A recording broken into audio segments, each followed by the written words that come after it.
나에게 이런 상황이 오면 어떻게 하지? 급발진 의심사고들이 만약에 우리에게 다가온다면 이것을 절대 하면 안 된다고 하는데요. 시니어 정보의 모든 것, 걱정마 오빠의 첫째 아들입니다. 저는 평소에 블랙박스 영상들을 많이 봅니다. 평소에 걱정이 많기도 하고 안전운전을 대비하기 위해서 챙겨보곤 하는데요. 블랙박스 영상 중에 상당수를 차지하는 것이 급발진 의심 사고들입니다. 급발진 영상들을 보면서 많은 분들께서 나에게 이런 상황이 오면 어떻게 하지? 라는 시뮬레이션들을 많이 돌려보실 것 같은데요. 저도 이번에 고향 내려가는 고속도로에서 비슷한 생각을 많이 했던 것 같습니다. 이러한 급발진 의심 사고들이 만약에 우리에게 다가온다면 이것을 절대 하면 안 된다고 하는데요. 어떤 내용인지 오늘 걱정마 엄빠에서 전달해 드리고자 합니다. 먼저 구독, 좋아요 한 번씩 눌러주시고요. 오늘의 걱정마 엄빠 지금 시작합니다. 급발진 사고는 운전자가 컨트롤할 수 없을 정도로 속도가 붙기 전에 신속 정확하게 빠른 대처를 해야지만 큰 사고를 피할 수 있는데요. 그래서 평소에 대처 방법을 머리에 입력하고 숙지하시는 것이 무엇보다 중요합니다. 급발진 대처 방법에 대해서는 여러 가지 속설과 방법들이 전해지고 있지만 모범 정답이 명확하게 정해진 것은 아닙니다. 하지만 오늘 제가 말씀드리는 방법의 경우에는 1936년부터 설립되어 지금까지 소비자에게 제품 정보를 전달하는 미국의 비영리 소비자 조직이죠.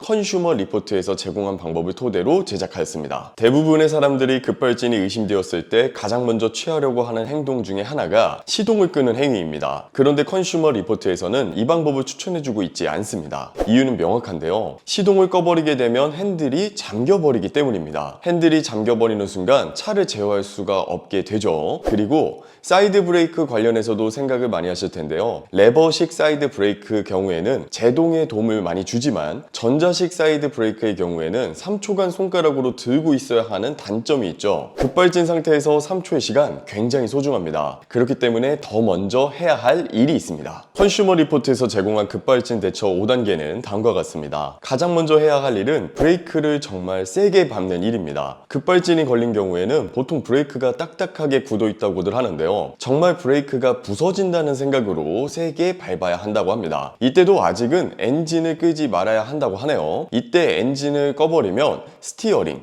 브레이크의 동력 보조 장치가 비활성화된다고 합니다. 그 다음 해야 할 일, 이게 정말 핵심인데요. 기어를 중립으로 전환해야 합니다. 이 상황에서는 엔진 RPM이 무서울 정도로 높아진다고 하는데요. 이래도 자동차에는 이를 보호하기 위한 회전수 제한 장치가 있기 때문에 이 부분은 신경 쓰지 않아도 된다고 합니다. 기어를 중립으로 둔 상태에서 동시에 생각해야 할 일은 차를 어디에 박을지를 고려하는 일입니다. 내가 어떻게 해보겠다는 생각보다도 즉시 박을 곳을 찾아야 한다고 하는데요. 속도가 붙기 전에 빠르게 사람이 없는 곳을 박아버리거나 가드레일 같은 곳에 차를 비벼서 속도를 줄여버리는 작업을 해야 합니다. 이렇게 말만 하고 있는데도 참 아찔합니다. 이렇게 속도가 다 줄어버리게 되면 기어를 계속 중립으로 유지된 상태에서 엔진을 끄시면 됩니다. 엔진을 끈 이후에야 기어를 주차로 전환하고 도움을 요청하면 되는데요. 이 부분에 대해서는 사실 갑론을박이 있습니다. 급발진 상황이 왔을 때 엔진 소리만 왕왕거리고 차는 나가지 않았다. 그래서 급발진 사고를 피할 수 있었다는 경험자가 있는가 하면 신형차들의 전자 다이얼식 기어는 급발진 시에 먹통이 된다. 급발진 경험자들 중에 중립으로 변속했는데도 불구하고 차가 튀어나갔다. 급발진이 되면 기어가 먹통이 돼서 변속이 안 된다 등 여러 의견을 찾아볼 수 있었는데요. 저도 실제 경험한 일이 아니다 보니 확언을 하기는 어렵지만 평소에 기어 중립 연습을 해두면 위급 상황에서 보다 확실한 도움은 되실 것 같습니다.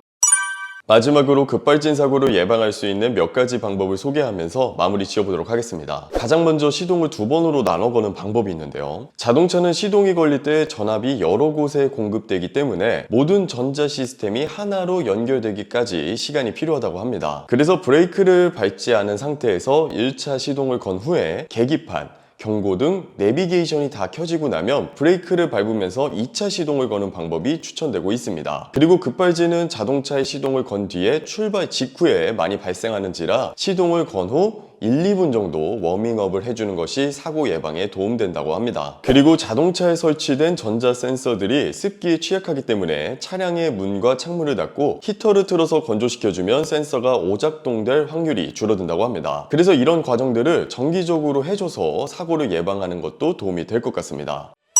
오늘은 운전자들한테는 항상 공포의 대상인 급발진에 대한 이야기를 드렸는데요. 혹시나 우리 엄빠님들께서 갖고 계신 다른 생각이나 정보들이 있다면 저희 댓글란을 통해 의견 남겨주시면 다른 시청자분들께도 큰 도움이 될 것 같습니다. 오늘 영상이 도움이 되셨다면 구독, 좋아요, 알림 설정 부탁드리면서 영상 마치겠습니다. 다음 영상에서 뵐게요. 감사합니다.